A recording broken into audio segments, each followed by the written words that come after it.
Doctor ने अचानक देखा कि लड़के के हाथ में लगी ब्लड ऑक्सीजन मशीन की रीडिंग गिर चुकी है। उसे लगा शायद लड़का मोबाइल से खेलते खेलते मशीन गिरा बैठा होगा। वो फौरन दौड़कर उसे दोबारा लगाने पहुंचा, लेकिन अगले ही पल अलार्म बज उठा। डॉक्टर घबरा गया। उसने लड़के का हाथ छुआ, हाथ ठंडा पड़ चुका था, नब्ज तक महसूस नहीं हो रही थी। डॉक्टर ने तुरंत इमरजेंसी कॉल दबाई और जोर से आवाज लगाई, जल्दी आओ, मरीज की हालत बिगड़ रही है। वो लड़के को लेकर तेजी से इमरजेंसी रूम की तरफ भागा। नर्स भी दौड़कर पहुंची और हक्का बक्का होकर बोली, सर, इसकी पल्स बंद हो चुकी है। पूरा मेडिकल स्टाफ दंग रह गया। उन्हें तो ये तक नहीं पता था कि ऑब्जर्वेशन रूम में कोई पेशेंट है। जू को अचानक याद आया, कुछ देर पहले नर्स ने बताया था कि वहाँ एक 12-13 साल का लड़का एडमिट है। हालांकि चोट हल्की लगी थी, लेकिन चेकअप जरूरी था। लेकिन उस वक्त वो कार एक्सीडेंट वाले मरीज में उलझे हुए थे। स्थिति बिगड़ती देख डॉक्टर झेंग ने बाकी काम छोड़कर भागकर ऑब्जर्वेशन रूम का रुख किया। वहाँ महिला डॉक्टर पूरी कोशिश से लड़के को बचाने में लगी हुई थी। पास खड़ी नर्स इंजेक्शन लगा रही थी। झेंग का दिल पछतावे से भर गया। वो बार बार सोच रहा था, अगर लड़का बच जाए तो ठीक, वरना जिंदगी भर खुद को माफ नहीं कर पाएगा। असल में जब वो लड़का कार एक्सीडेंट के बाद हॉस्पिटल लाया गया था, तब उसकी हालत बिल्कुल ठीक थी। उसने माँ को फोन किया, यहाँ तक कि मोबाइल पर वीडियो भी देख रहा था। लेकिन पता नहीं अचानक नींद सी क्यों आ गई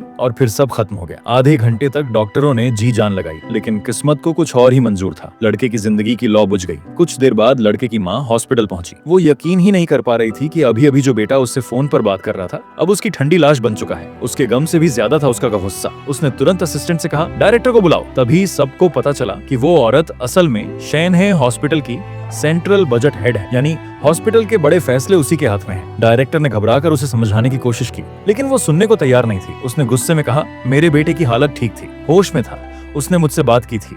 अगर डॉक्टर समय पर चेकअप कर लेते तो आज मेरा बेटा जिंदा होता। तुम लोगों ने मेरी बेटे की जान ले ली है। उसके शब्द सुनकर डॉक्टर भी टूट गया, क्योंकि सच ये था, अगर लापरवाही न होती तो शायद लड़का बच सकता था। वो महिला रिपोर्ट करने ही वाली थी कि तभी इमरजेंसी रूम का डायरेक्टर अंदर आया। उसने गंभीर आवाज में समझाया, मैडम, ये ऐसा नहीं है कि आपके बेटे को नजरअंदाज किया गया। इमरजेंसी रूम में इलाज पहले आओ पहले पाओ नहीं होता। यहाँ प्राथमिकता गंभीर मरीजों को दी जाती है। उसने आगे बताया, आपके बेटे के साथ 2 और मरीज आए थे। एक का दिल रुक चुका था, दूसरे की फेफड़े और लिवर फट गए थे। उनके सामने आपके बेटे की हालत बिल्कुल स्थिर लग रही थी। वो होश में था, आपसे बात कर रहा था। उसने खुद कहा था कि उसे दर्द नहीं है।